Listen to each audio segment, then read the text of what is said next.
recording? I don't know. This is like, what do we do? It's like, do we just say, hey, welcome back? I mean, or do we? It's been almost 2 months. Yeah. When we were last recording, we were talking a little bit. We had just finished talking about Endgame, and we were talking about what phase was the Marvel universe, Marvel Cinematic Universe does phases. Right. What phase was movie schmovie in? Maybe we kind of had a pause between phases. Maybe, yeah. Or maybe this episode 238, is the official reboot of movie schmovie. I think it is. Maybe this is in a way us having our own little Comic-Con panel. Yeah. And like we're just kind of dropping this. Like there's Comic-Con going on, but then also on movie schmovie in the return, we're like, hey. We're back. Right. Well, there were a lot of people wondering if we were going to have a panel at Comic-Con this year. Yeah. And when they found out that wasn't the case, I think a lot of people just assumed, well, they must be laying low. But no, we're going to kind of sneak around the other way. Everyone's paying attention to Comic-Con. We are, instead, in my basement. Well, my sort of like a basement. A shell of a basement to be, recording our first episode in a long time. And even longer than that for being face-to-face, guys. It's been a while. Why don't you do like a Tarantino jump cut summary of why we haven't recorded in 2 months, man? It has nothing to do with John and everything to do with just circumstance. Yeah, I feel like it was just one thing after another. I disagree. I think it had everything to do with John. I mean, so I was trying to be nice about it, but it is John's fucking fault. No, you're right. It's been a crazy past couple months. Yeah. You know, life just happens, man. Yeah, but one of the things that has been, there was a period during which this space we're in right now, where we usually record, was unusable. And we got by on a few phoner episodes to talk about a few things we needed to talk about.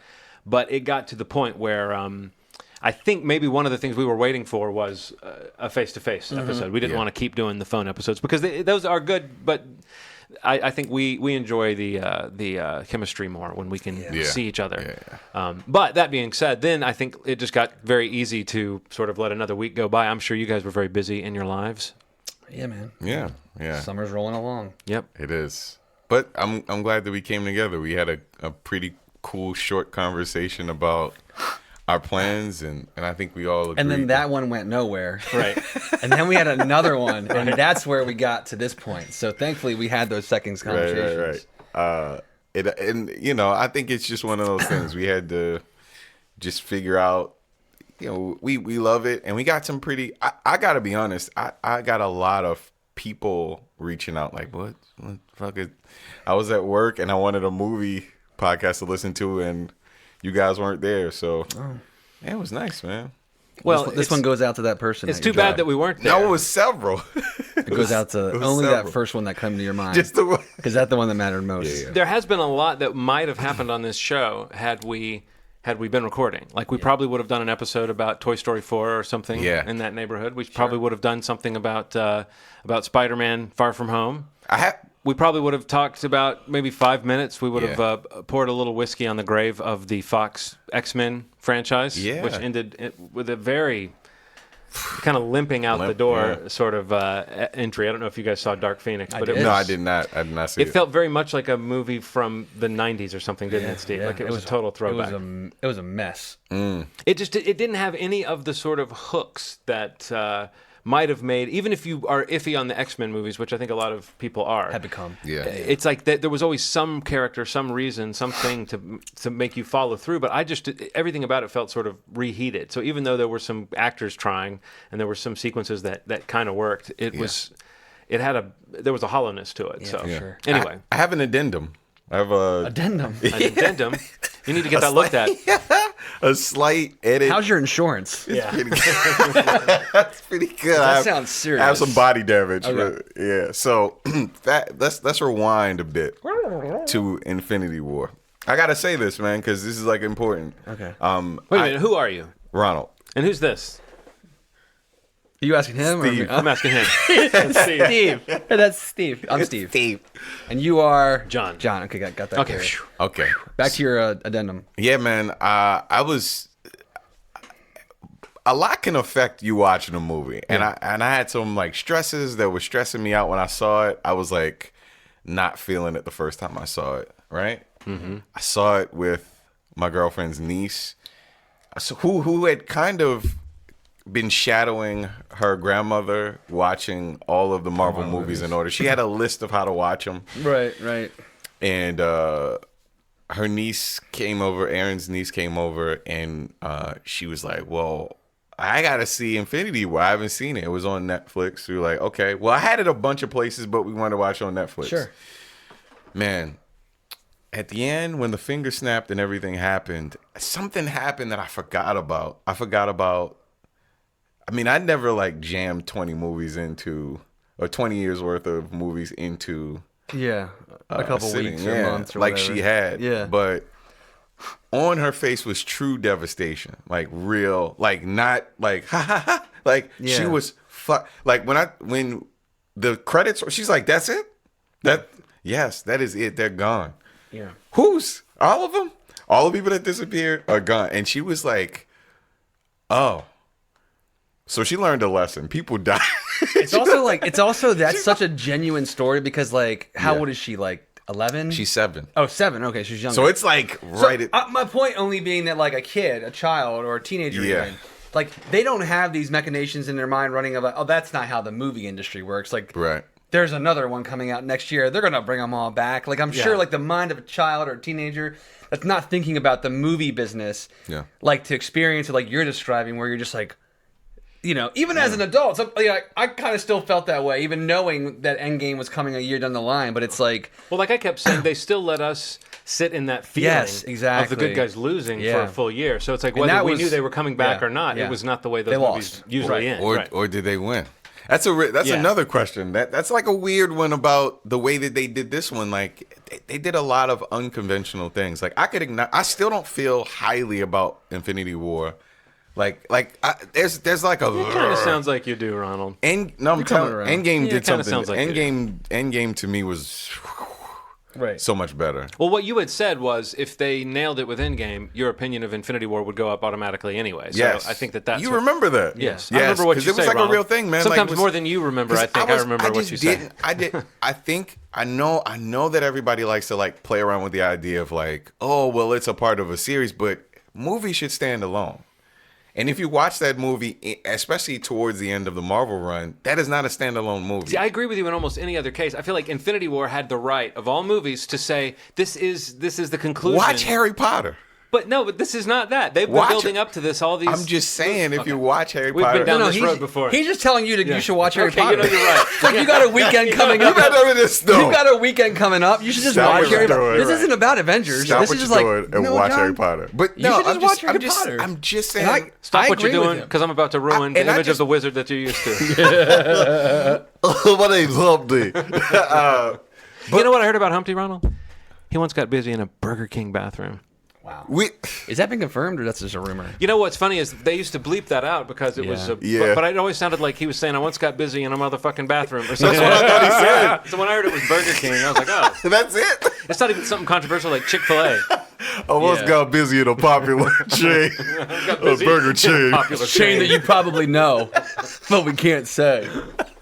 But it is, I guess, more on brand for Humpty if we want to go back in the Wayback Machine to Humpty as a subject. Can you imagine if he said that he would be like name-checking Burger King as though that was cool, you know? Like, what if he said a place that wasn't popular to the East Coast? It's like, I once got busy in In-N-Out Burger. Captain D's bathroom. It's like, what? What the fuck? Were you talking about an In-N-Out Burger? Or what was that other one? I said Captain D's. That's even more obscure. They got Hush Puppies there, though. Hush Puppies are so good. They really are. All right. Anyway. Yeah. Where were we? Oh, yes. You were just kind of reopening the... No, seriously, man. Like, I hated that movie when I first saw it, man.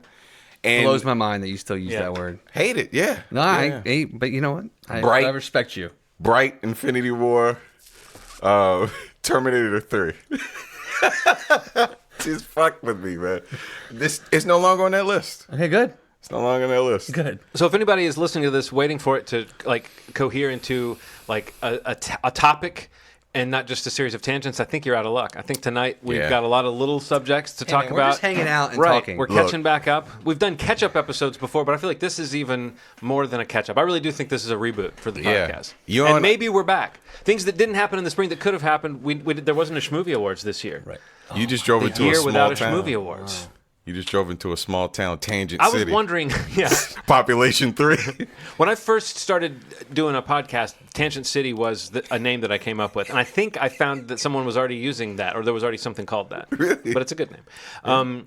But yeah, so another thing that we might have done that we haven't done yet was we were going to do another round of the Schmovie Studios movie game. I had that ready, and I had my ramekins all set. Eventually, the ramekins had to go back in the cupboard. As you can see, everything's been taken out of the basement. Oh, yeah. But I do have slips of paper ready for that. At any rate, there's a lot of things that didn't happen, and we saw a lot of movies that we didn't talk about, and now here we are. And I think what Steve kind of suggested right before we started recording was that maybe a good way to structure this would be to talk about some movies that are coming out soon. Yeah. A lot of trailers just came out from Comic-Con. Hot off the press. Hot off the press. And while it might be nice to hear us talk about things like Stranger Things Season 3 or Spider-Man Far From Home or Toy Story 4. Or Midsommar. Midsommar. Oh, I would love to talk about Midsommar. I really want to talk about Midsommar with you I have fellas. a feeling you'll talk about it later. Yes. Down the line. Yeah, down the line. Because I've been hearing some things about it. You've been hearing things about me talking about it? Some things about John. What do you know? Specifically. Who do you know? Yeah. Maybe close to the end of this episode, we can do some quick takes on some recent things. But we're going to talk about some trailers for some stuff that's on the horizon. And we just finished watching the trailer for a movie that's coming next year that I don't have any expectations or anything but just... Wait, which one? Oh, the yeah. last one.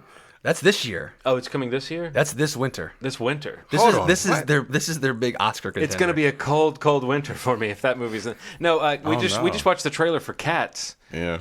And I don't know. I've never quite understood Cats. Like, I know that a lot of these songs have become classics and become staples, and I don't even dislike the songs, but there's never been anything about the the idea of this stage performance that really appeals to me. It seems like it's all the things I would not be able to get past and enjoy about going to see a musical. And I have nothing against musicals, but yeah, the people running around in tights dressed as cats. But there's something very distinctly different about this one. Oh no, they've done some CGI malarkey on top of the usual Cats idea. I can't figure that out. I mean, we're at a time where like costumes are at I don't know, man. We're at this period where it's like a renaissance of practical things. Like Star Wars is happening, and they like a cash cow. Yeah.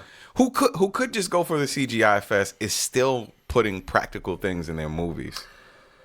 Yeah, and we see Cats that has like CGI on the face. It's like, you know, up to the trailer coming out, it had been like touted like there's this amazing new technology that they had been working on to reveal for fur, right? Which was the big thing, like the featurettes that were coming out before this trailer premiere.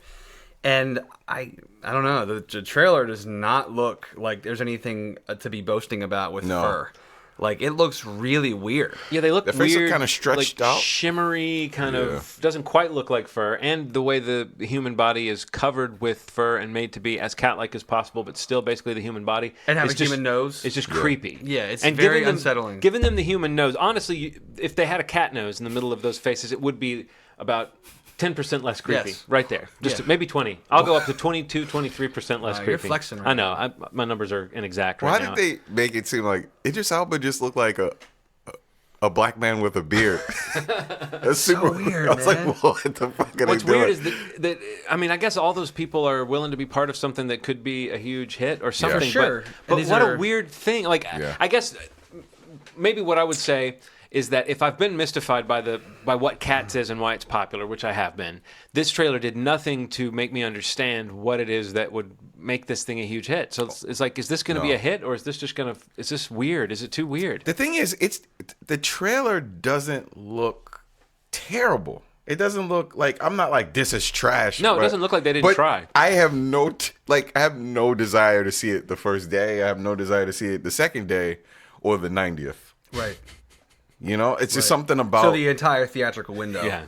Yeah. By the time it comes out, it'll be less than 90 days. Yeah. Yeah, there's something... Yeah, it's weird. You think it stays in theaters 90 days? That's a long run nowadays. Well, I'm saying, I mean, very few do, but I mean, you know, some movies still, like Endgame is still in theaters. There's so many stars in it that I think this thing might be a hit. Well, that's the thing. It's like, just so many people. It's in this, like, Christmas time slot. It comes out, like, the week of Christmas or before, and it's going for that musical, you know, Oscar number, you know, where it's got this amazing cast... You know, Judi Dench, Ian McKellen, like current pop stars like Taylor Swift is in it. Yeah, people gonna Jennifer go crazy. Hudson. I think the female lead is like a world-renowned like ballerina dancer, like making like a feature film debut. So there's a lot of interesting like art happening in this film, like or artists, kind of coming together for this movie.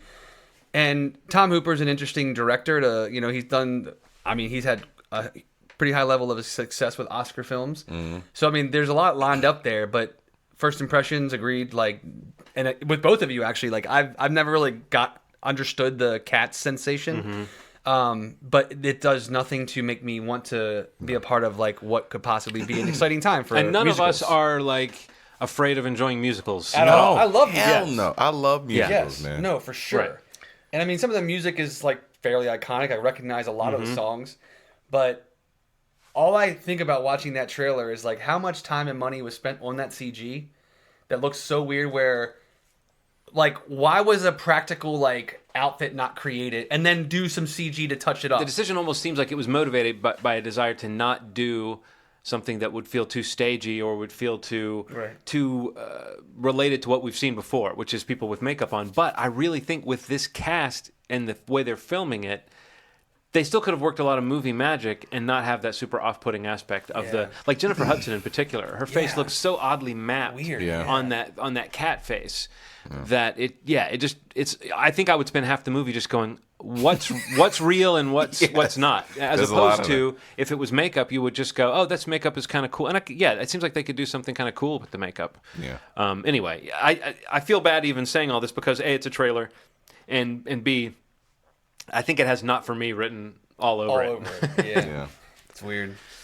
But I do like to understand whenever there's a sensation like that. If you have a chance, there's somebody recut the trailer to the score from Annihilation, and it's probably the best horror trailer. Oh my God. It is creepy looking. If that was being presented as horror, I would be saying I don't want those creatures coming anywhere near me. Right. I don't want to turn into one of them. I don't want anyone I love to turn into one of them. Yeah.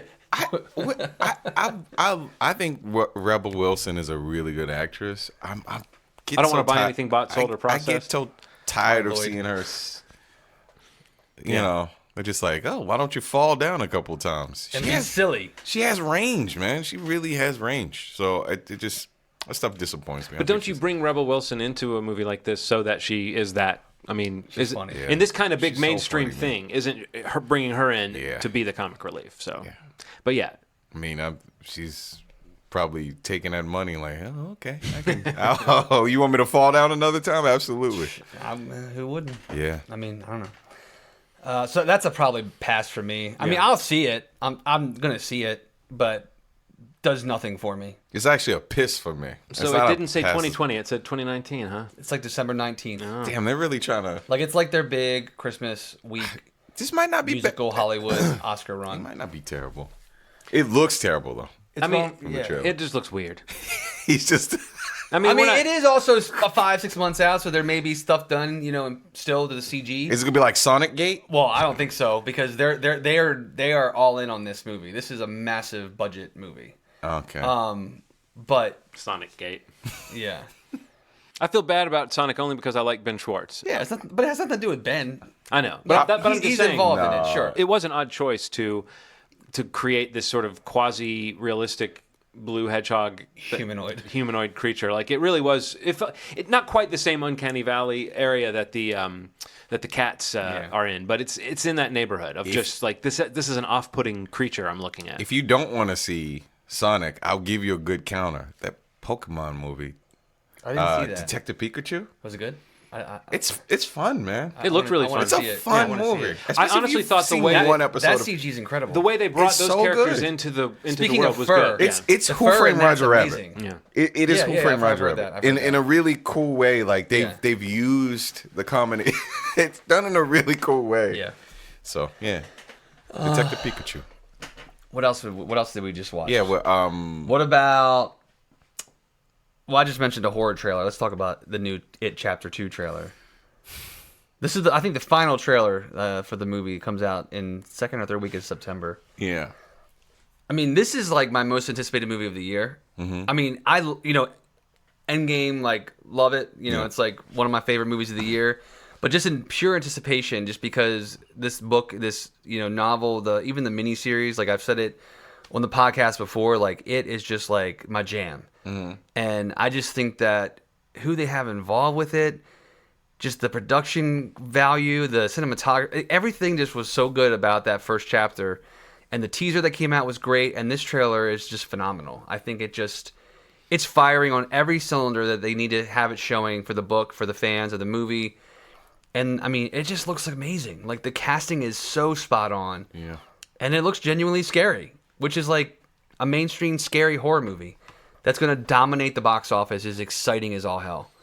And I just think it looks great. And I think we've had to wait the right amount of time for it, that it feels like a return and not just another installment, which even though I wanted them to have it ready within a year after the first one, I was sort of glad to have this feeling when I was watching that trailer and the teaser that they put out of just, they're back, as opposed to that feeling of, okay, cool, here's the other bookend, right. Which just makes it feel like it can be its own thing. I also find the idea of the adults being used to sort of deal with the idea of this kind of childhood trauma and this kind of memory that sticks with you, and how we're going to see different versions of coping with what those characters had happen to them as kids. I just think that's rich, and I'm at a point in my life where I think a lot about things that happened in the past that kind of made me who I am, and some of it wasn't great, Right.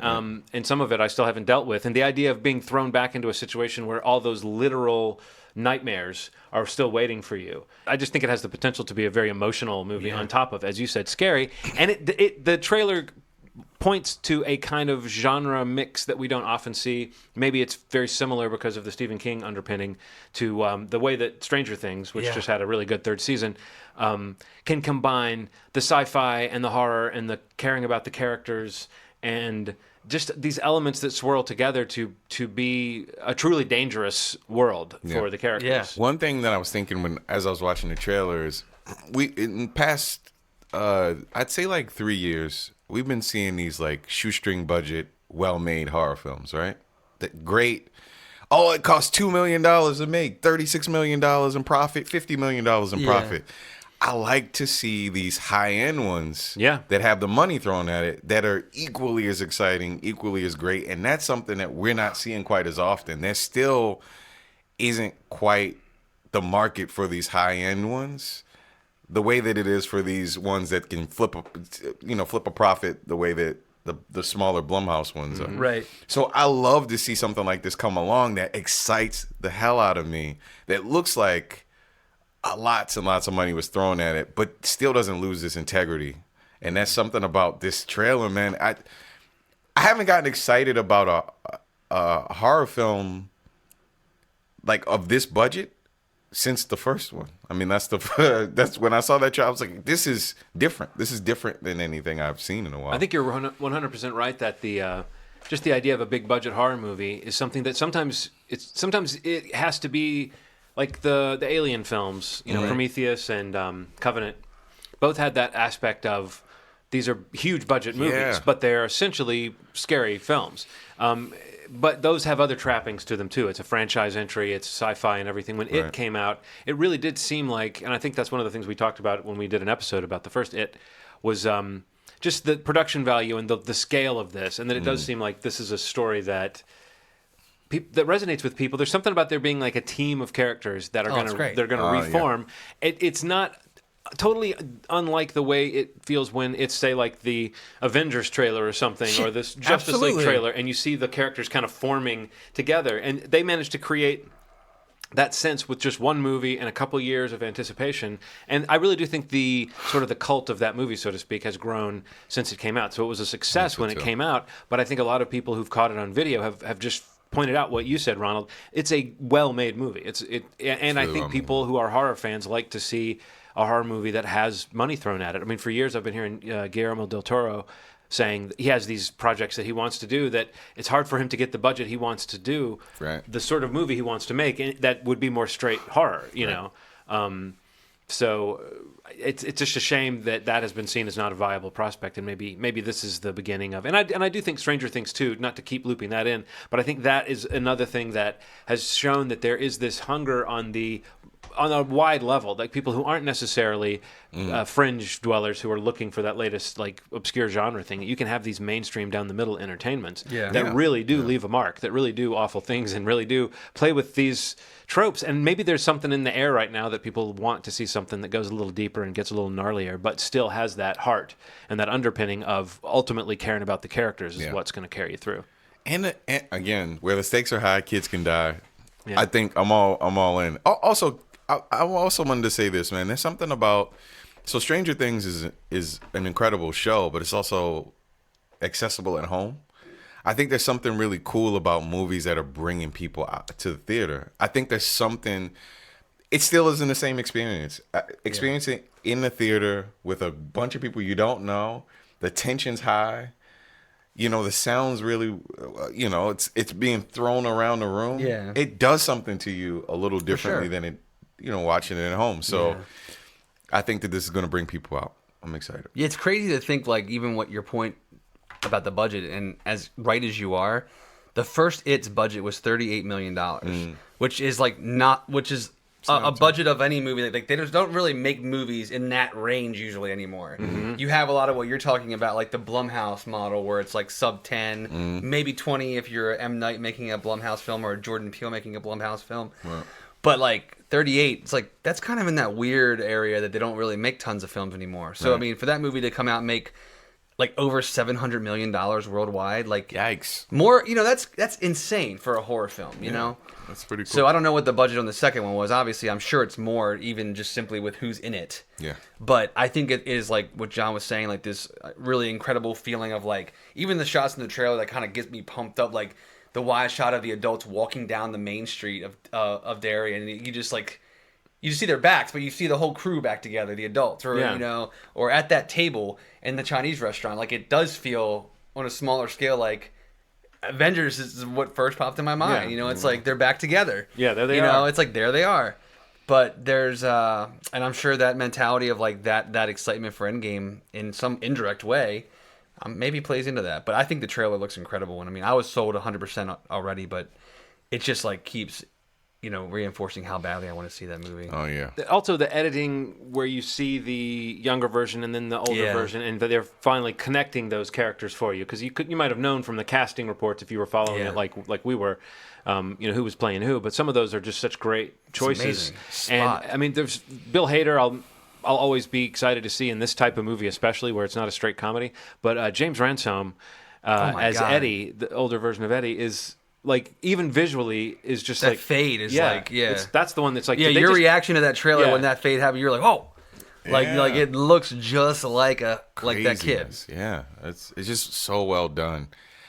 I think there's more attention to that, too. Like, just people looking like people when they get older. I mean, I feel like that wasn't like a thing. I'm also feeling like... so I recently watched a miniseries. I feel like the last half an hour went off the rails. Like, not in a bad way. It just got real crazy. Oh, there's room for improving on that. Yeah. Especially for modern audiences. That's what I was thinking as I was watching. I'm like, I think it's going to be, like, just as equally as crazy, but I think they're going to tie it in a way that we're going to be like, I bet they mix it up. What? Yeah. It's going to play homage to the old one, but also do something really cool and unique. You could tell by the tone of it. They want to do the right adaptation, so you know they want to stick to it. Yeah. But they also probably want to keep you guessing, and maybe some of the mechanics of how things happen will be different in the same way that it was in the first part. Right. But certain things feel right that happen in the original book. So I think that's an interesting needle for them to thread. Of even having someone like me who knows the plot of the book. I don't know if you read the book. Yeah, I do. But maybe you, since you just watched the miniseries, Ronald, whether you've read the book or not. Have you read the book? No.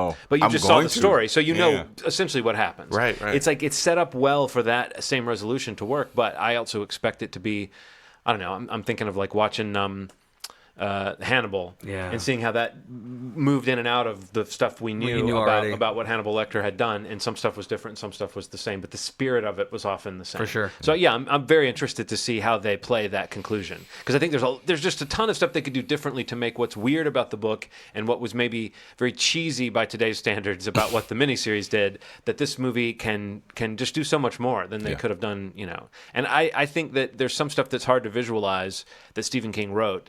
And I don't know that they should try to adapt it straight. I think they should go more in the direction of what's going to work cinematically. So, I'm really interested to see.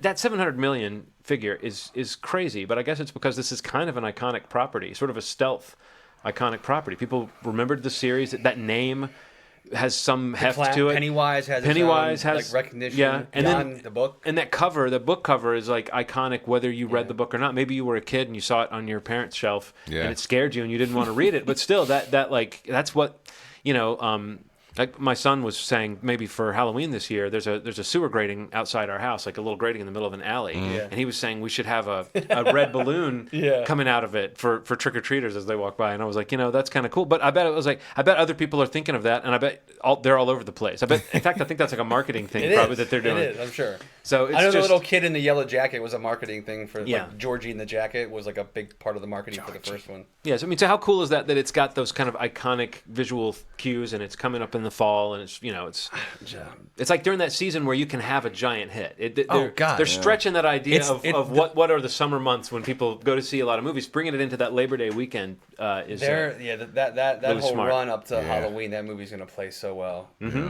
And speaking of Jordy, that clip in the trailer where he's like saying at the end like, "You lied, I died." He says it like twice. It just gives me cold chills. And then there's that noise. I don't know what that. It's like a guitar noise or whatever, or metal.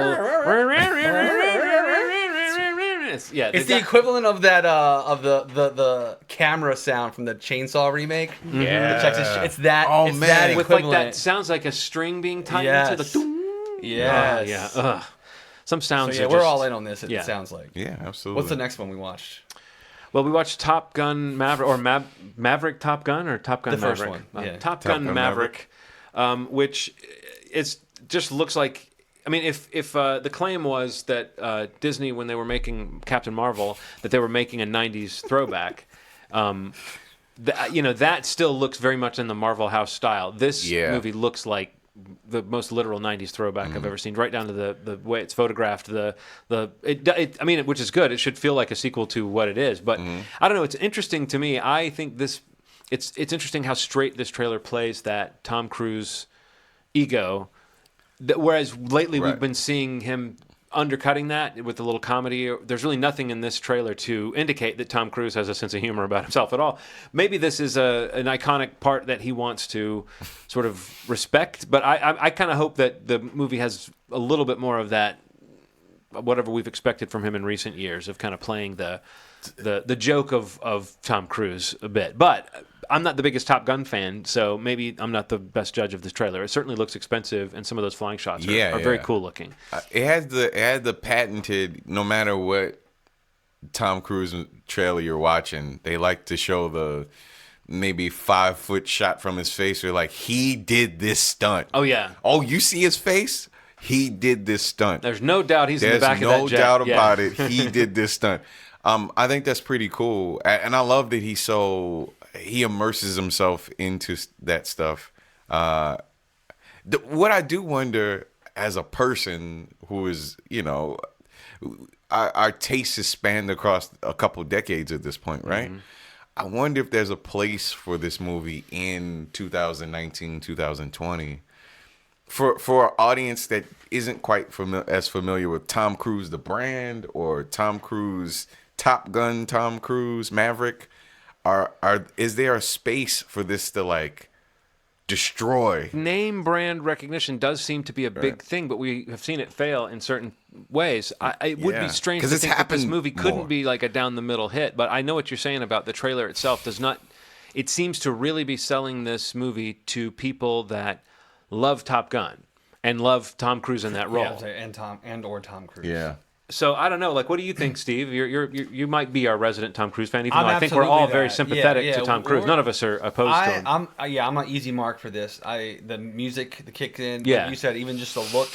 It feels right very in Tony that Scott. The Joseph Kosinski who did what did he do? Oblivion.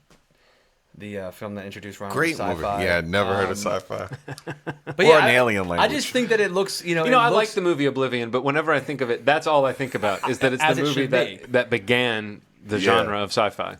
I mean, it was a big task, but man, it went right at it. What if he meets the space version of himself, and that's the connection. That would be fucking. I mean, like weirder things have happened. No. I mean, I don't know. I'm super pumped for this. I think the trailer was cool. Really not much. The little bits in terms of story beats, but not really much at all. Like you said, this first little teaser is going straight up the nostalgia chain of like, you want the shot of him getting on the bike with the bomber jacket, you got it. You want him putting the glasses on, you got it. You know, the cool aerial stunts, like that the Tom Cruise action star of this generation or decade, whatever, has become with the stunts. That's going to surely be in this movie. Yeah. Looks like it's got a pretty incredible cast. You'll miss him if you blink, but Miles Teller's in this cast. He's in the shots, a couple shots in the trailer. Glenn Powell, who I love, is in the movie. Jennifer Connelly, Ed Harris. That guy Jay from that weird horror film with the... He's from Insecure, but I saw him in this. Have you seen that horror film where they like go to different rooms? It's like a escape room. What did you think about that movie? I thought it was okay. I kind of liked it. Yeah, I liked it, we were man. into it. It was kind of fun. But yeah, I don't know. Like this is, I think Jay Ellis, that's his name. Yeah, I know what you're talking about. Yeah. This really does just play up the nostalgia. I am very curious to see if it has a place or if there's a market or an audience for this. Yeah. If there's a time to try, it's now, only because of how much his action stock has gone up from the Mission Impossible series. But it will also be a telling thing to see if it exists outside of that, because he's had a bit of a hard time getting other franchises to go. Yeah. And recently seeing things like, different stars kind of anchoring it, but seeing them trying to relaunch franchises like Men in Black. And seeing it get things like squatted that down. came from the 90s or even maybe something from older. They don't all have a place like you're asking. But it does seem like if there's a time to try and Tom Cruise is the anchor of this film, it's probably between arguably two of his biggest Mission Impossible movies that'll come out. You know what it makes me think of is, and I know this is a very strange comparison perhaps, but maybe not actually.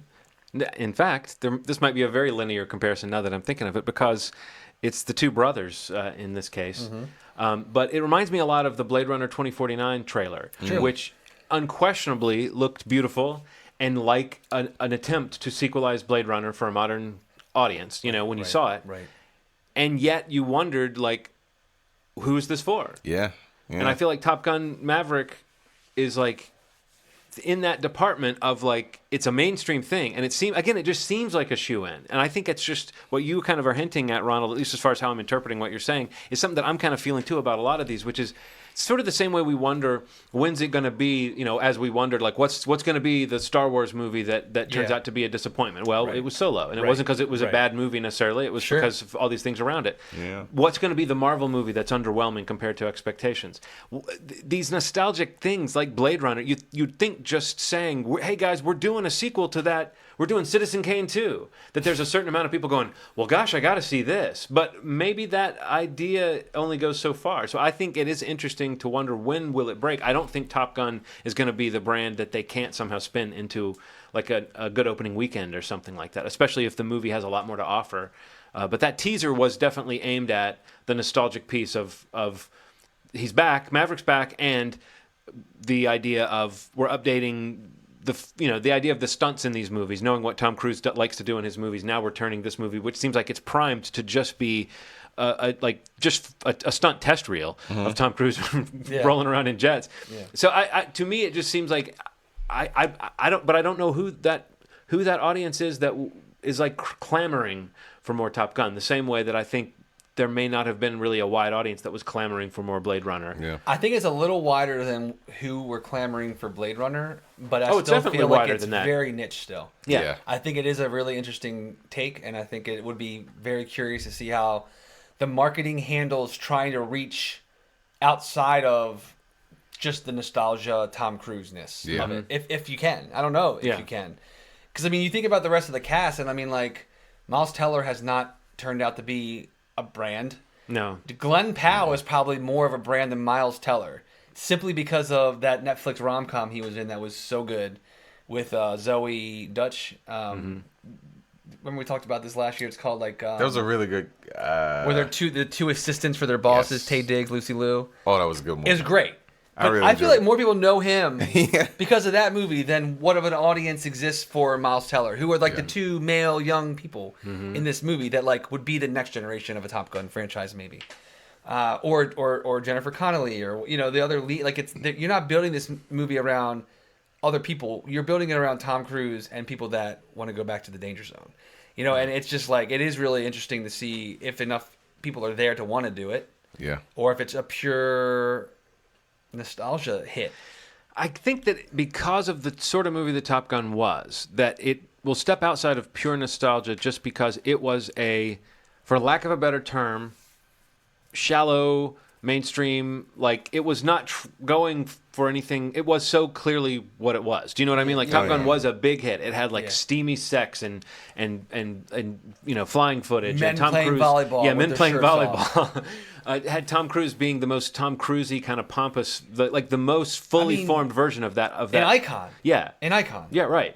So bringing that back, again, there's something I can't quite verbalize, though, that's just so interesting about that. When you bring something back, we have seen it succeed, and we've seen that sort of everything has kind of come back. Yeah. Everything that is able to come back has kind of come back. Totally right. And this is yet another thing that it seems like, they finally got it together for it to come back, and maybe at a time when Tom Cruise, whether he wants to admit it or not, probably does like the idea of a more surefire hit. He does a lot of movies that don't, he's got certain, like Mission Impossible movies do well for him, but we've discussed how his name above the title is not necessarily the draw that it used to be, and there aren't that many stars that open movies the way that stars like Tom Cruise did in the 80s and the 90s. So I think all of that just adds up to making this an interesting piece, but because of the fact that Top Gun was always that kind of down the middle, flashy, stylish, exciting looking movie, I think that is not quite the same thing as trying to sell new audiences a crazy world with lots of rules and lots of implications, the way that, say, Blade Runner would exactly. have been. No, totally agree. But that idea of just, it's back, and here it is, and look, it looks like a really high-priced version of what you would expect. To me, that notion is like they can get excitement going for something that maybe no one was really asking for, or no one really needed, or no one was really... I don't know. Is Top Gun the sort of concept where, I guess anything where you come back 30 years later, you can say there's there's story to tell. But I don't know if Top Gun is the sort of movie where people have been thinking about Maverick as a character and wondering what's up. You tell me, Steve, have you been?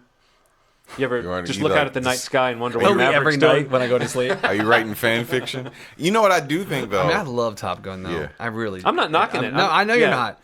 I'm just saying, like, I don't know if there's... I guess there probably are. Somebody would have a better answer, but, like, I don't know that there's a more iconic Tom Cruise at the height of his... or at least to the ascension to the height of his powers as Maverick. It just was the coolest thing ever. At least I to agree me. with that. Yeah. I can. It wasn't like geared towards me when I saw it for sure, but it was like I just remember like thinking he was the coolest shit ever. Yeah, and took your breath away. Some would say, yeah. I think it's counterculture in a way. Like whatever it is that we're doing now in terms of like what it is that's cool and trending. No, for sure. There's a man's man in a way. Like he's short, but he'll also punch anybody in the face. Right.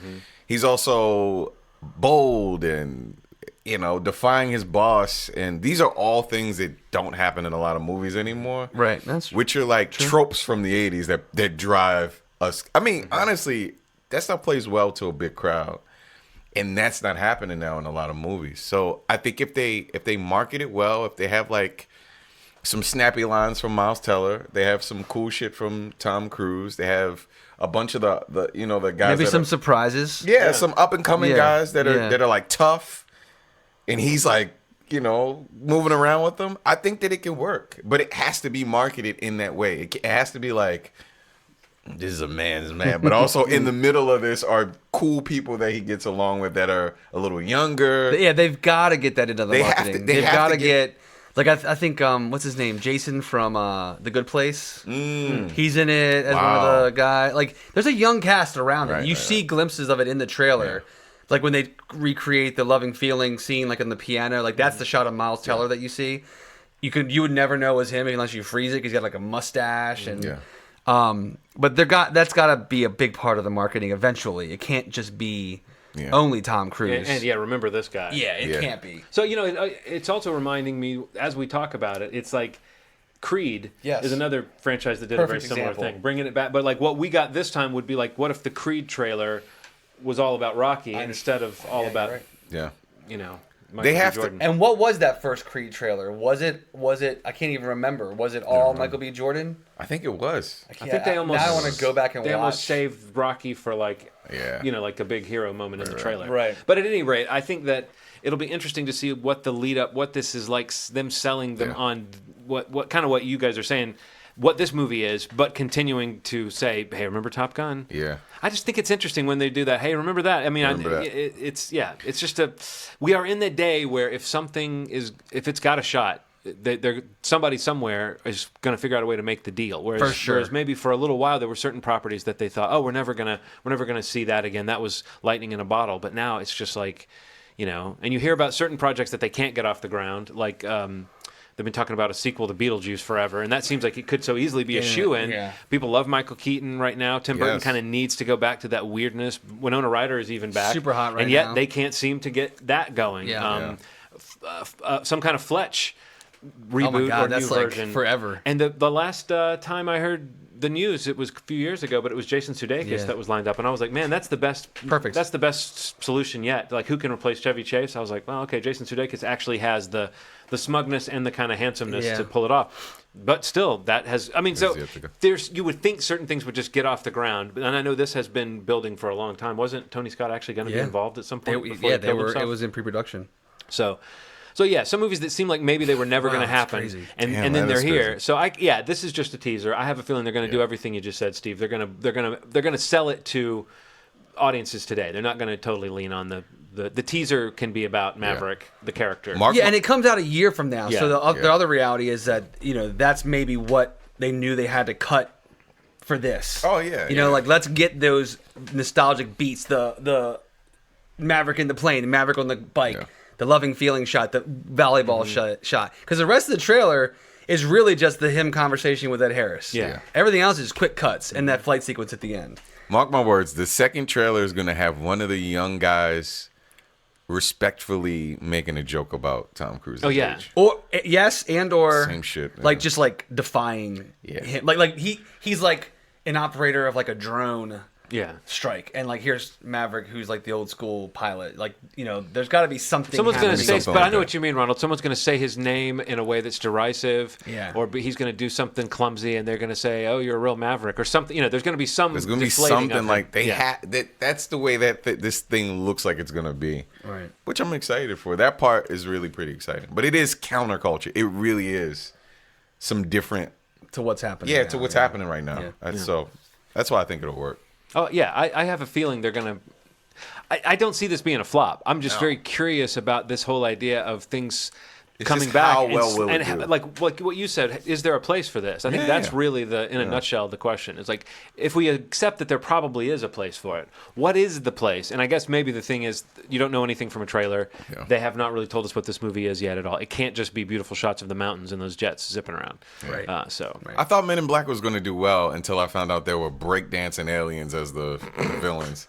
And I was like, Men in Black is so bad.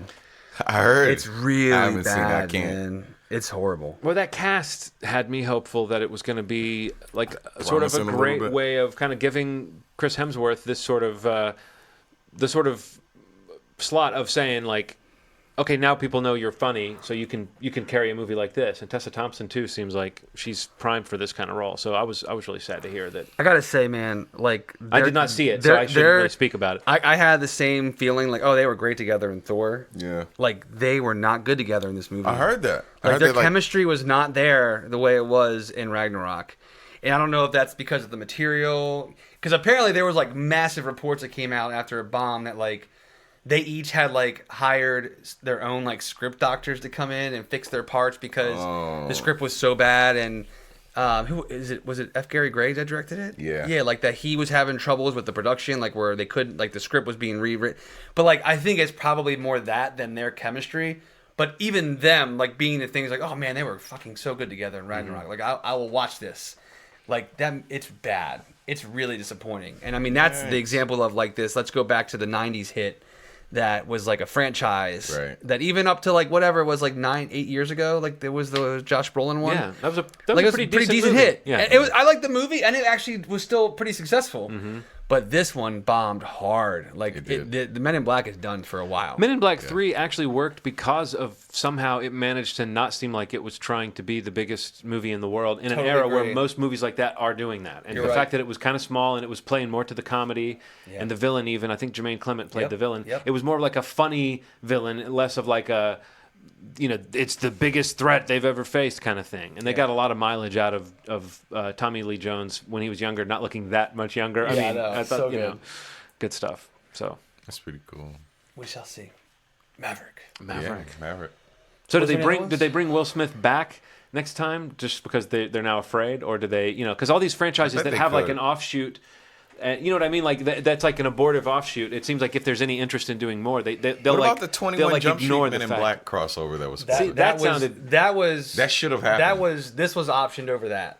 That should have actually happened. That didn't happen apparently because of like production problems, like not actual production shooting, but like producer deals, because like Lord Miller had it, and like whoever owns the actual Men in Black existing property, and it was apparent. There's this really great article. I don't know if it was Hollywood Reporter or Variety that released an article about Men in Black International after it bombed, explaining a lot of that. Oh wow! But that was very close to happening, and it didn't because of like not being able to get the deal done, and the budget going too high or whatever. But jeez, yeah, I don't know.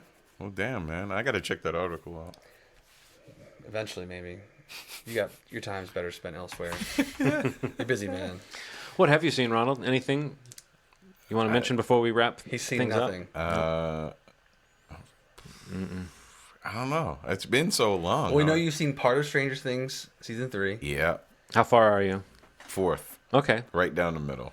I felt like at the 4th, 5th episode, I was seen? pretty impressed at how much the episodes felt satisfying. Like in the sense that as an episode ended, often when I'm watching these Netflix shows, even with Stranger Things sometimes, there's this kind of blur between the episodes. Like one ends in a way that makes you want to watch the next one, but it doesn't really end in a way that feels like an episode of television always. Mm-hmm. And I think the first 4 or 5 were episodes where I thought, oh wow, if I now had to wait a week for more, I would be like, fine. I would be going, oh cool. I mean, I'd be wanting to see what happens next, but it was like it ended at a point that felt like a complete something had happened. And I don't know why I felt that way. Maybe I was just feeling like I was really kind of savoring it, and I wasn't just blowing through them, And I'm always the guy who wants to like, let's get up off the couch and take a walk and grab a snack or something, rather than just blowing through them, because I want it to feel a little bit more momentous than just, oh wow, it came out and then 8 hours later we had watched it and that was that, Did we ever talk about Booksmart?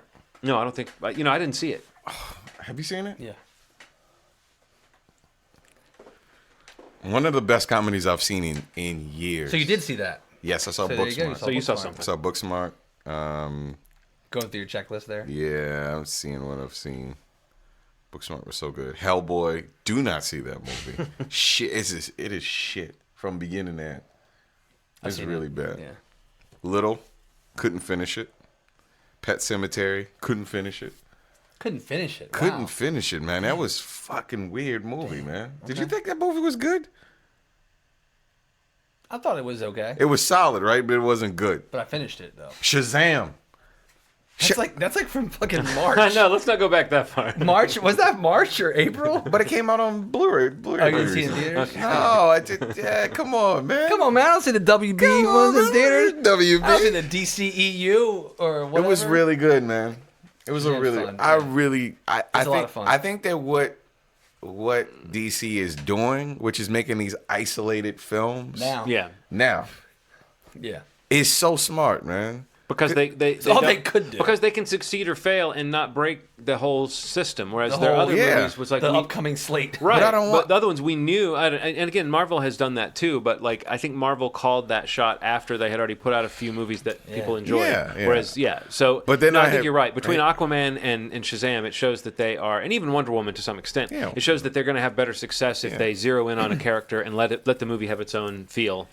But I hear that the plan is to like do that and then like certain characters will just show up in other movies. That's the way it ought to be anyway. I think that Marvel should start doing that. I think more. Marvel is doing that already, and the only thing that we knew all along was that they were building towards this giant Infinity War event. I think now they can buy themselves years can do anything of just showing. At this point, yeah, Spider-Man pops up in a Guardians movie. You're not going to think it's the strangest thing in the world. Those Secret Wars is supposed to be like a thing. Yeah, but they're not going to do it right away. They're going to build up to that shit. You'll find out in 2 days. I don't know, man. I think they're coming in hot this time.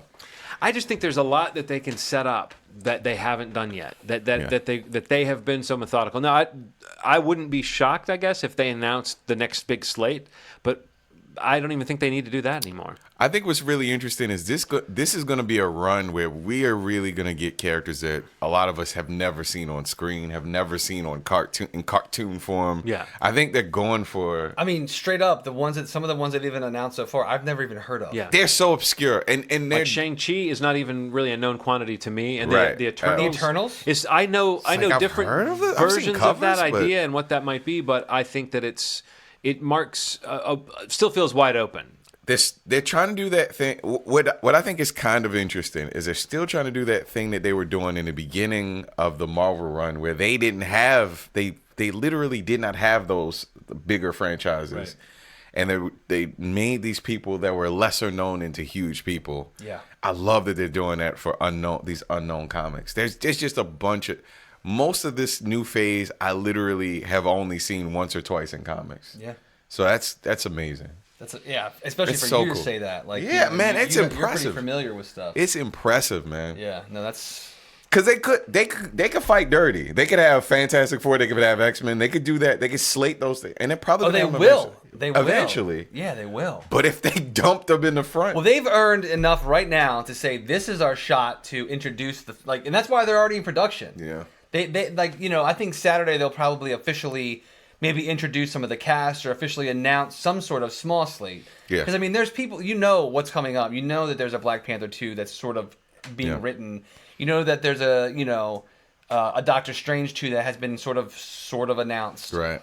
So, to say that these are happening, but also this is the chance that you have to do the Eternals, do, Shang-Chi or whatever else they want to try to get going. But because the bookends on the back is that, oh, by the way, you're going to probably see X-Men and Fantastic Four eventually. Right. It just seems like something they know they've earned the goodwill of the audience that, like, they're going to go see whatever we put out because of how well we handled this last 20 years. That's pretty exciting. So, yeah, it's pretty awesome. Yeah. I mean, but yeah, I'm curious to see what they do with their presence at Comic-Con because, I think they weren't. I know they weren't there last year. They may not have even been there. I don't know if they were even there the year before or not. They had a presence, but it wasn't like a couple years ago where they just like dumped everybody. Yeah, right. Yeah, you're right. So last year, no presence. This year, a ton of stuff, which is really cool. It's cool. Yeah, I can't wait to see what they say or do. Yeah. But what else? Did we see anything else? What'd you guys see? I've seen a decent amount. I think you've seen a lot of things based on the Facebook post. Yeah. I did see... I only do that so that you guys know what I'm watching. Specifically, you too. That makes me happy. Yeah. Makes me super. Ronald checks phone and unblocks Steve. Let's see. I did see Midsommar. I liked it. I didn't love it. It's like I feel like I kind of had a better idea what I was going to watch this time around, having seen Hereditary. But a cool experience in the theater, though, because like watching people not know what the fuck they're watching and walk out of the theater is always a fun experience. I keep hearing that. I've heard several audiences, like people were there and they're just like, I can't fucking. Well, I was excited because I was able to go opening night, like the Thursday night or the Wednesday night going into the 4th of July. Because when it opened, I was shocked that the theater was sold out. Like I literally bought the last seat. And... it was just fun to watch people like react to a movie that they had no idea what they were watching. Even though the marketing for this was pretty straightforward. It wasn't selling it differently. Like I feel like Hereditary was sold a little different. I still don't know anything about it. I've still been avoiding. Good. I mean, you should try to do that. Just watch it. But I liked it. I thought it was good. He makes some really great performances in it. But yeah, I saw that. I thought Far From Home was really fun. Yeah. I really liked Far From Home. Still haven't Seen it. No, it was interesting how much it worked as a kind of palate cleanser Totally. after the bigness of Endgame, but it really pointed the way for what we were saying, Ronald. The idea of like focusing on a character and just kind of letting the movie be around that character and hanging out in that world. It was allowed to be funny and a little bit light, but it did have implications.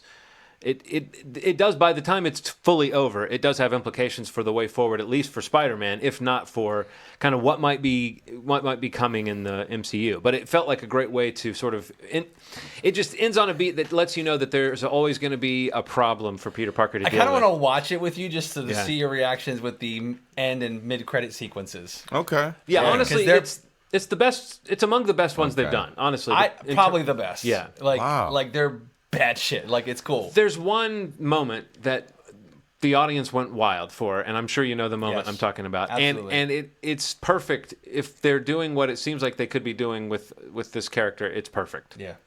And it actually points at interesting metaphysical possibilities too that maybe we can talk about at a later date. That's exciting. But you didn't see Midsommar? No, I'm going to. I'm super excited about it. We were supposed to see it, and then something happened. We wound up not seeing it, but you ended up wandering around a field in Sweden on mushrooms. It's as your relationship dissolves around you. I gotta see it. I love how challenging his movies are. Yeah. I mean, with A24 movies, man, they choose these very off the beaten path sort of movies that are just so different than anything that's out now. It just doesn't. You can't compare it to anything. You can't really, except for something else that he did that's jarring. Well, we were talking about the budget aspect, or the throwing money at, or whatever you might want to call it. And I think if you just term it production value, one of the things that made Hereditary so noteworthy for me was just how well made it was. Yes. And I think Midsommar has that same aspect of just, it's really beautifully shot, and the set design and the attention to detail in terms of the world building is really, really just on point, to the extent that you realize you're not used to seeing movies, not just horror movies, but you're not used to seeing movies in general that have that much of a look and that much of a sort of a feel to them. And yet it is 2 hours and 25 minutes, and it is a bit punishing maybe. And it does, it's another one of those movies where I would say I feel like it could be a lot tighter, but I don't know exactly. Well, maybe in this case I'd kind of know what I would cut to make it tighter, but it doesn't mean it's stuff that didn't work. Right. But like Hereditary, it spends a lot of time spinning out the sort of emotional threads of the characters, and so you see that the horror is really, it's mated perfectly with what the emotional aspect of the character's storyline is. So if you get the idea from the trailer, what Midsommar is, that it's a character who's kind of being brought into a situation where she's not fully supported and she's not fully comfortable, and she's just had bad things happen in her life. Florence Pugh as the character, I forget her name. What's her name? Danny. Is just amazing in the movie. She's incredible. Like that performance. I mean, the movie was full of things that were really, really just excellent in terms of the production value, but her performance makes it all work for me. And I really thought the way she played not just a person who was going through some troublesome shit and was maybe in a toxic relationship, but also just the sort of general anxiety and depression and panic of a person who might, even if things were going well, might have an intensity to her and might have sort of a tough road. I thought she did a great job of playing that, and it felt very relatable to me. Something about the way that she was just outmatched by the situation she was in, but she kind of learns to embrace and in some ways is empowered by this crazy situation. But yeah, I think I think it'd be an interesting movie even to talk to somebody who hated it, because there's so much going on in the movie that you kind of have to digest.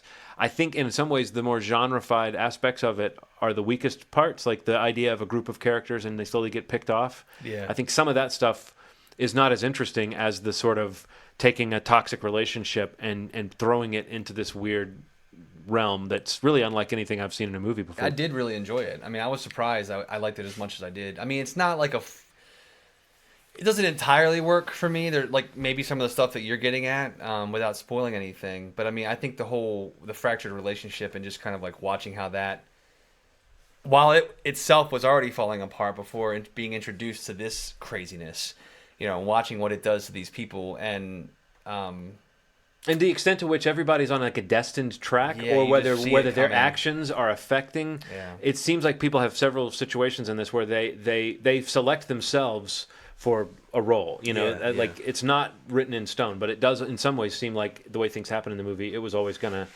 happen that way. Yeah. So, but yeah, you know what I'm saying about like when you have a group of characters go into a situation like this, you expect them to get picked off. Yeah. So I think that might be what I'm saying about the movie deals with that maybe in a way that felt sort of obligatory, even though there were some really grisly visuals and some awful things happen. It didn't have that sort of punch that a lot of times you get when characters start disappearing. But what worked throughout was that the idea of wouldn't this be the worst situation to be in if you were having this slow, painful breakup with somebody.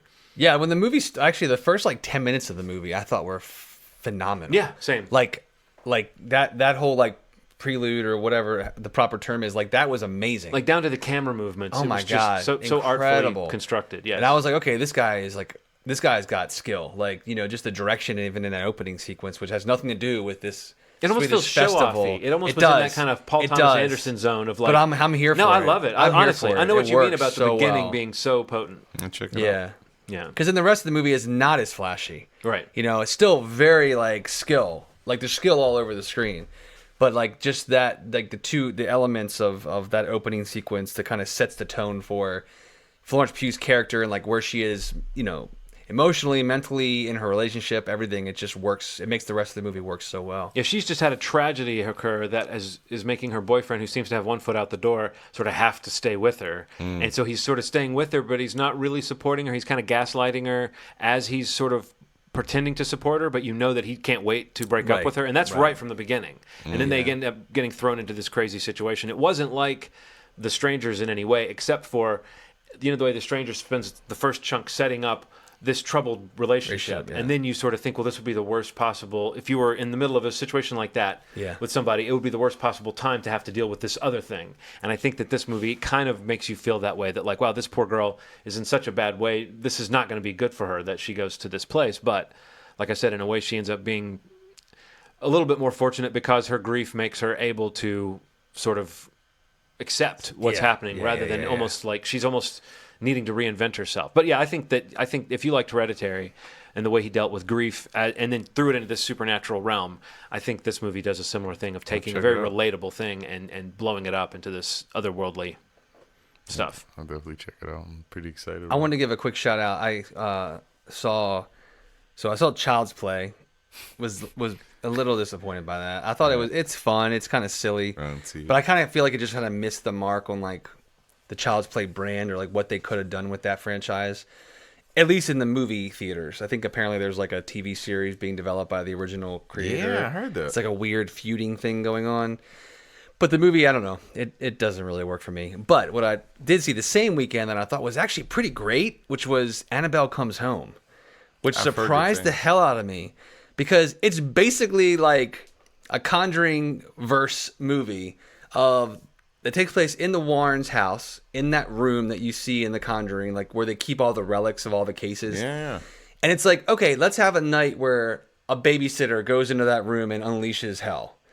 And it's in a haunted house. Basically, it's a haunted house movie with all of the Warrens, you know, cases that they've like collected. Wow. And it's really fucking good. Like I was surprised how much I liked it. I mean, like I don't really like, for the most part, I mean, the Annabelle creation I thought was actually pretty good, but the first Annabelle I didn't like. But the Comes Home, man, I was impressed. Like we saw it opening night, and all of us at least liked it, and a couple of us like really liked it. And I mean, it's doing actually pretty good. Like surprisingly, it didn't open strong 4th of July weekend or that weekend after.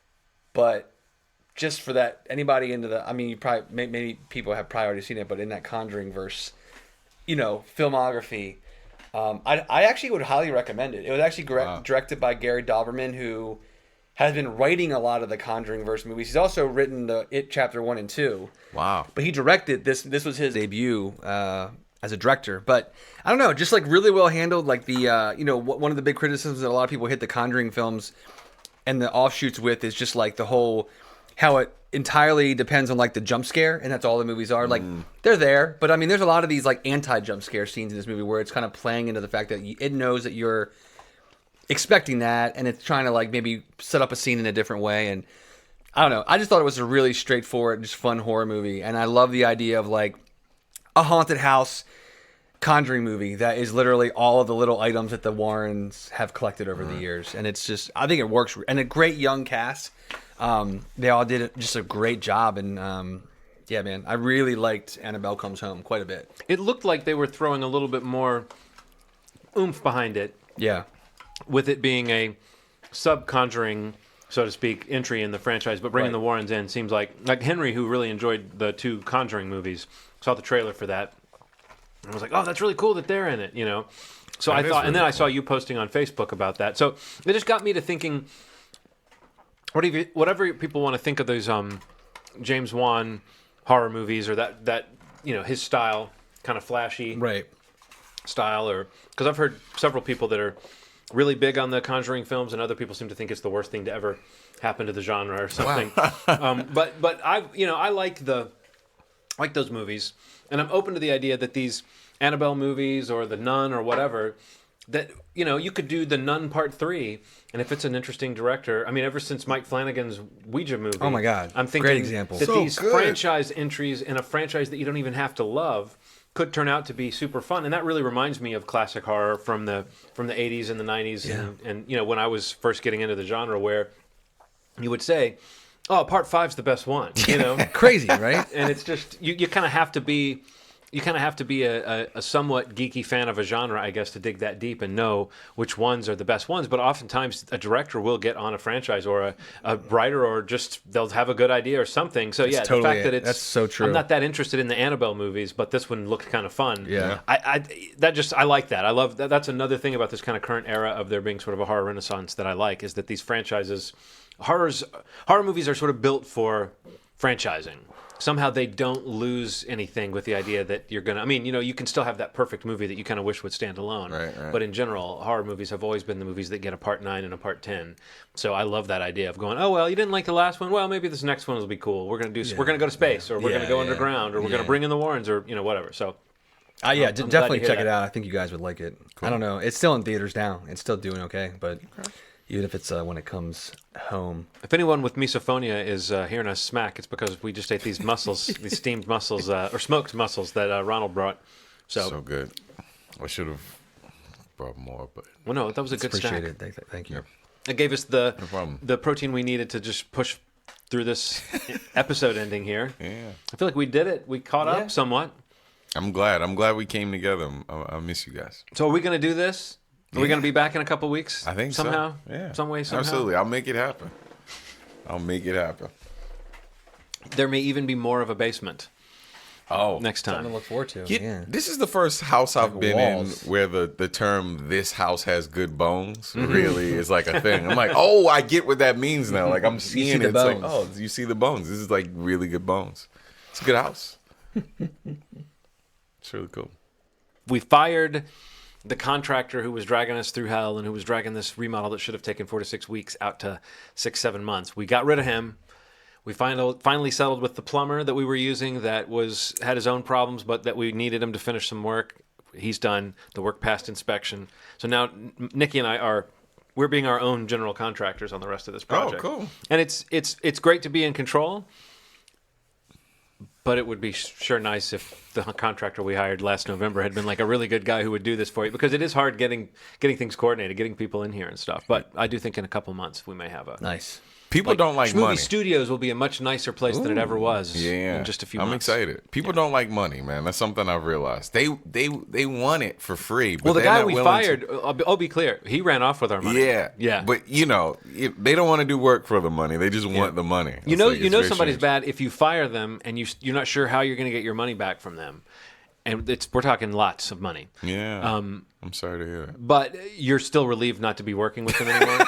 Oh my God. Like, you know that's bad. That's when you're going like, that feel. guy has a chunk of our change that we've got to get back somehow. But I'm glad just not to be getting texts from him, and having to talk to him, and That's brutal, man. We sorry that you had to go through that. We even both agreed that like if he came to the house, we weren't going to let him in. We were going to treat him like a vampire. You know, it's like stand on the porch, block the door, be very. You clear. are not invited. Well, be very clear. Like you're not. I mean, because I do think if you legally bar them from getting into the house, there's something that indicates that you've basically. That's how you can sort of say this person's no longer. We're not allowing them to do any work for us. It might help us in court one day, but I sure hope we don't have to go to court. Oh man. Yeah.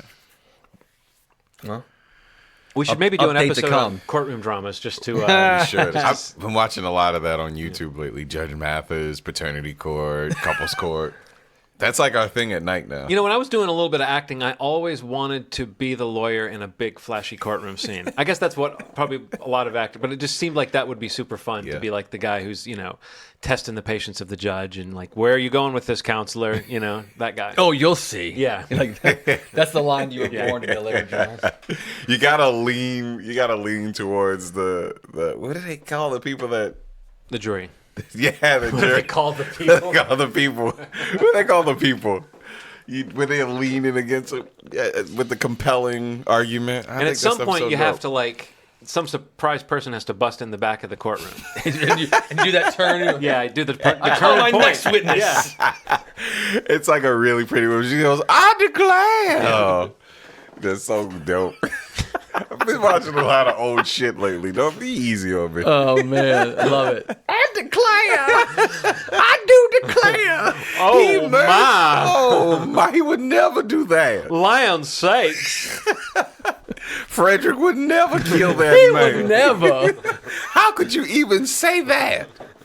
That is appalling. Somebody is taking these sound clips and they're just sourcing them out. Yeah. Just licensed clips. Man, you just fed a whole There's gonna be ADR overdub industry. There's going to be a full deep fake of your voice talking like that.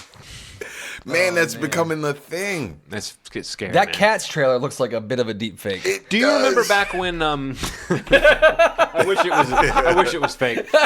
That reminds me of like it's like.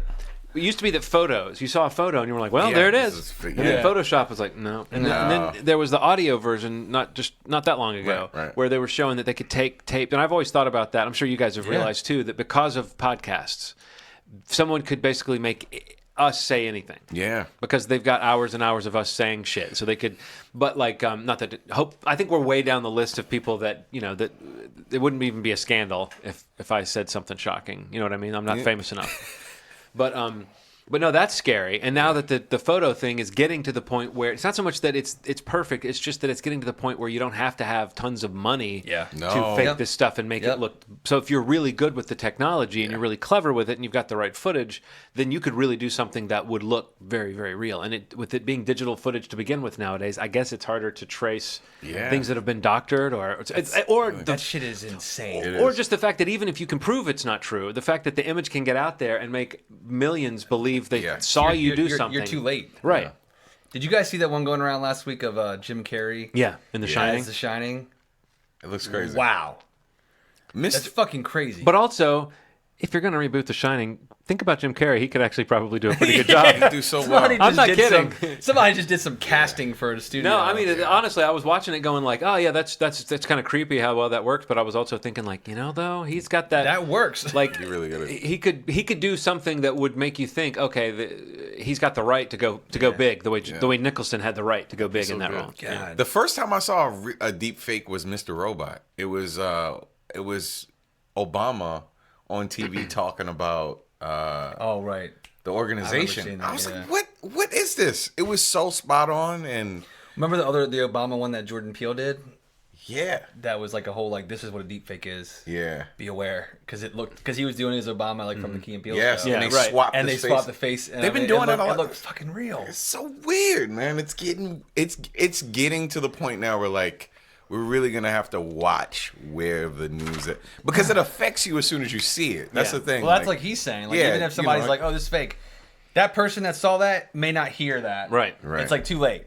Right. The story about it being fake will be a much smaller story than the initial story. Absolutely. right. And then if you even, not that we need to get political, but if you start talking about news sources and what the agenda behind the news source is as well, like there's people that will get their news only from a mouthpiece that would blast deep fakes. And, some of these people are deliberately, fooling people. And some of it is just, I guess the news becomes an apparatus of being fooled by that as well. So, Have you guys ever heard of the YouTube channel called Corridor Crew?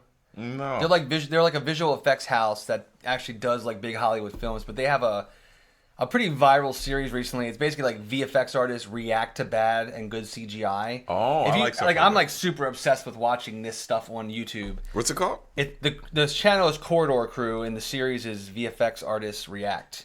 But anyway, they were talking about the deepfake stuff, and like they have a couple videos in their series where they've deepfaked like a sequence or a scene with Tom Cruise and with Keanu Reeves that they did like within like a couple hours in their studio. And I'm granted they're a studio house, but I mean they're just basically saying that people can do this like with a couple $100 computer now. But I would recommend watching that channel. Is amazing. Just earlier talking about the cat CGI, I'm sure that's going to pop up. That trailer's going to pop up on their channel soon. Because they always have three guys on the couch, and they're just basically breaking down footage, and they go through stuff like Scorpion King and Avatar, like the best and the worst out there ever for CG. But it's a really great channel, and their series is awesome. But they have a really cool sequence on how they deepfaked an entire scene with Tom Cruise onto a guy in the Office's face, and like another scene where they deepfaked Keanu Reeves onto another guy from The Office in like a scene from like a convenience store robbery. And it's like a scene, and it's not Keanu Reeves, but it's 80 to 90% Keanu Reeves, and it's all fake. And it's insane. It is insane. But I don't know, it's worth checking out since we're talking about this, and earlier we were talking about the cat CG because they love talking about CG fur on that channel. Yeah, it's impressive, man. Like they talked about Pikachu and how that's like some of the best. Look, man, the movie is solid. It's a I've heard solid that from movie, man. It's fun. I want to watch it. I want to watch it. Yeah. And now is when I reveal that this entire episode was constructed using deepfake technology. I had past episodes of Movie Schmovie. That's not actually Ronald saying that. That is a deepfake program that I've taken clips of Ronald, so now I can make him say anything right now. That's nuts. It is. It really is. I made him say that. I knew you'd say that. Yeah. I mean, you'd make him say that. It's like totally. Have you seen the Joe Rogan one?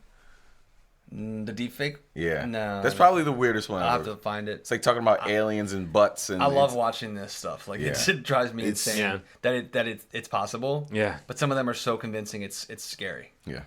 But yeah. So that's a deepfake conversation at the end of Movie Schmovie. So that was episode 238. Hopefully 239 is not nearly 2 months out. Maybe 2 weeks. We'll see how it works out. Yeah. You can find us if you still want to know on pretty much any podcast platform. Apple Podcasts, Spotify, are probably two of the more prominent ones. Movieschmovie.com, Facebook.com/movieschmovie. Now that we're trying to get back in this thing, if you guys have ideas for any episodes, if you want us to kind of talk about a topic so sorry. That we've like kind of glossed over on this episode or of past episodes, or that you wanted us to hit from the summer that we didn't get a chance to talk about, maybe comment, let us know, and maybe we can go back and catch that for you guys and maybe chat it up a little bit. And maybe next time Ronald won't have his chair right up against building materials that are in my basement right now. No, I apologize to you for sticking you there. No, it's fine. No, it's not fine, Ronald. I'm glad to be here. Mm-hmm. You seem the look on your face like it was no, it's because I'm so tired. I think it hit me. Yeah, I'm tired. It's hitting you. That muscle, that little shot of protein. It really did. Like, he turned his eyes were kind of half shut. Oh, that protein is what I needed to go to sleep. I do declare. On that note, you did not commit that crime. How could you say that? And that's an episode. You good? Yeah, I'm good, man. All right. Well, thank you so much for listening, and thank you guys for getting back together. Absolutely. Yeah. And making this happen. And as always, you've made our day. Thanks. Bye.